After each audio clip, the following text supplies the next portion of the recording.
कुछ मुद्दों को लेकर के यहाँ पे जनसंपर्क लगातार जनता के बीच में जा रहे हैं, क्या कुछ मुद्दा रहेगा सर?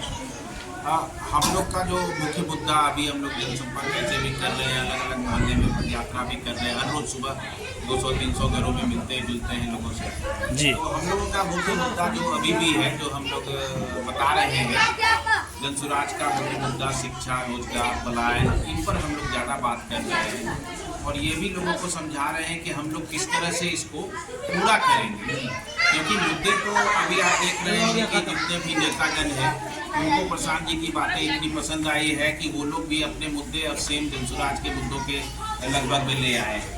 लेकिन आप मुद्दे तो उठा लेंगे, लेकिन उसको पूरा कैसे करेंगे ये ज्ञान कहाँ से लाएंगे? क्योंकि अगर आपके पास पहले से ज्ञान होता तो आप शायद इन कामों को कर रहे होते। आपके पास जो ज्ञान है आप उस काम को किए आज तक, लेकिन जो पलायन का परेशानी है, जो यहाँ पर बहुत बड़ा इशू है बिहार के लिए, जो शिक्षा बच्चों में नहीं है, वो जो बहुत बड़ा इशू है, सरकारी स्कूल की व्यवस्था, प्राइवेट स्कूल की व्यवस्था, सारे चीज़ों में आप देखेंगे कि बहुत ज़्यादा ही गड़बड़ी है। इन सारे मुद्दों को हम लोग जनता के बीच में बता रहे हैं और ये भी समझा रहे हैं कि आप वोट नेता तो आप देख रहे हैं कि जदयू जब कभी बीजेपी की तरफ जा रही है तो बीजेपी उनको अपने फायदे के लिए रख ले रही है, जब राजद की तरफ जा रही है तो राजद अपने फायदे के लिए रख रहे हैं। तो जब नेतागण पार्टियां अपने फायदे के लिए इधर उधर हो रही है तो जनता क्यों नेता के पीछे पड़े? उनको भी अपना फायदा देखना चाहिए, समझना चाहिए और फिर उसी हिसाब से आगे बढ़ना। ये लोगों के बीच बता। तो दीघा की जनता से क्या कुछ कहेंगे सर? दीघा की जनता से मैं वोट देने वक्त में ये जरूर याद रखिए कि आपके घर में जो बच्चे हैं वो पढ़ाई कैसे कर रहे हैं, आपके आसपास में जो लोग हैं या आप हैं जिनको रोजगार में दिक्कत हो रहा है, उनका परेशानी को अब कैसे दूर किया जाए और जो दूर करने की बात कर रहा है उनके साथ जाके जुड़े। और तीसरा कि जो हम लोग ये भी देख रहे हैं कि घर की औरतें जो हैं छोटा मोटा रोजगार कर सकती हैं, जिस तरह से चाइना और बड़े बड़े जो हमारे देश हैं, जो डेवलप्ड कंट्री है, वो इस तरह का हमेशा प्रोसेस फॉलो करते हैं कि अपना हर घर में छोटा छोटा रोजगार जरूर रखते हैं। तो उस छोटे छोटे रोजगार के लिए, हर घर में रोजगार के लिए हम लोगों ने एक सस्ता ऋण का एक प्रोविज़न भी बनाया है कि हम लोग आगे चल करके बैंक से सस्ता ऋण छोटे हर घरेलू महिलाओं को हम लोग प्रोवाइड करवा सकें, ताकि वो लोग एक रोजगार घर में शुरू कर सकें। जैसे झाड़ू बनाने का रोजगार हुआ, टोकरी बनाने का रोजगार हुआ, इस तरह के इतने सारे किसी चीज़ के अगरबत्ती का बनाने का हुआ, जो घर में रोजगार हो जाए, वो घर की सारे तरक्की में अपने पति को या लोगों को सहयोग कर सके। हम लोग महिलाओं के लिए भी ऐसा सोच रहे हैं, तो उस पर ध्यान देते हुए आप सही व्यक्ति का चुनाव करें, बस इतना ही कहना है। ठीक। और लोग समझ रहे हैं, जनसुराज को जान रहे हैं, लेकिन इसके प्रयास का, दिन रात का मेहनत जो हम लोगों ने किया है शुरू से, उसकी वजह से आज पब्लिक जो है जनसुराज को बेहतर समझ रही है और विकल्पों के बारे में सोच रही है। जनता तो मान ले, लेकिन जिनकी सरकार है वो तो कहते हैं कि जनसुराज यानी प्रशांत किशोर तो नेता है ही नहीं, प्रोफेशनल है, व्यवसायी नहीं। ये बात तो बिल्कुल सही कहते हैं, प्रशांत किशोर जी प्रोफेशनल ही है। मैं भी प्रोफेशनल ही था, इसके पहले या अभी तक भी मैं तो जॉब में हूँ।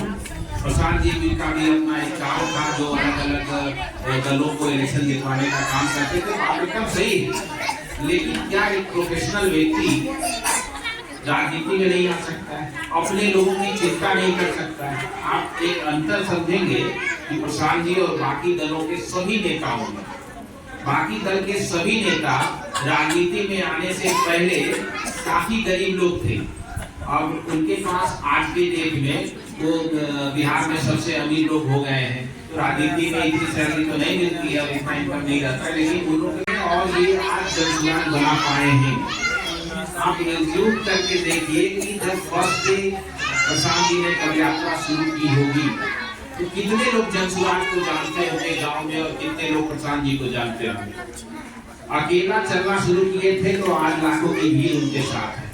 ये उनका 3 साल का प्रयास है, मेहनत है। इस 3 साल की मेहनत पर आज जनसुराज ऐसा हुआ है कि लोग आ रहे हैं, जान रहे हैं, समझ रहे हैं लोगों चीजों को। तो इसलिए काफी परिश्रम किए हैं और उन्होंने सचमुच त्याग किया है राजनीति में आकर के।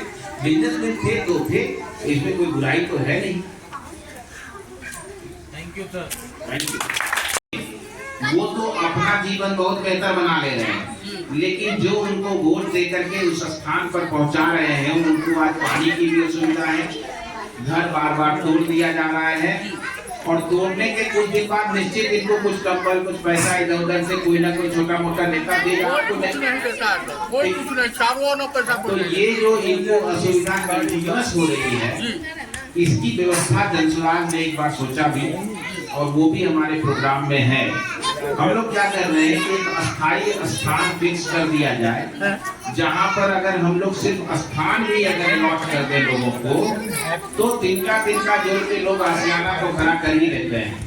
लेकिन ऐसे जगह पर कि आज यहाँ पर हमने घर बनाया, फिर कल तोड़ करके उसको वहाँ पर बनाया, और इस तरह से जो हमेशा तंग करते रहते हैं, उसके पीछे भी राजनीति है। यही समझना है आपको कि उसके पीछे भी ये राजनीति है कि आप डरे रहिए, सहमे रहिए, और उनकी जरूरत के हिसाब से उनका सहयोग करते रहिए। एक बार आप अगर ये सोच करके वोट देंगे कि आप अभी तक पिछले 30, 40, 50 सालों से जितने दलों को देख रहे हैं, उन दलों के द्वारा आपके जीवन में क्या परिवर्तन लाया गया, आपके बच्चों के जीवन में क्या परिवर्तन लाया गया, जो जहां था उसी परिस्थिति में लगभग रह गया है। इस चीजों को भी चेंज करने के लिए हम लोगों ने बहुत सारे प्रोग्राम बनाए हुए हैं, जो जैसे ही हम लोग आएंगे, जैसे जनसुराज सत्ता में आएगी, हम लोग उन सारे कार्यों को सबसे पहले ही पूरा करेंगे। हम रात में रसीद भेज देंगे आपको, तो इसलिए आप निश्चिंत रहिए। उन सारे चीजों पर हम लोग आप ही लोग से सवाल लेकर के उसका इलाज ढूंढ रहे हैं। हाँ, हम लौट जाएंगे। तो हम लोग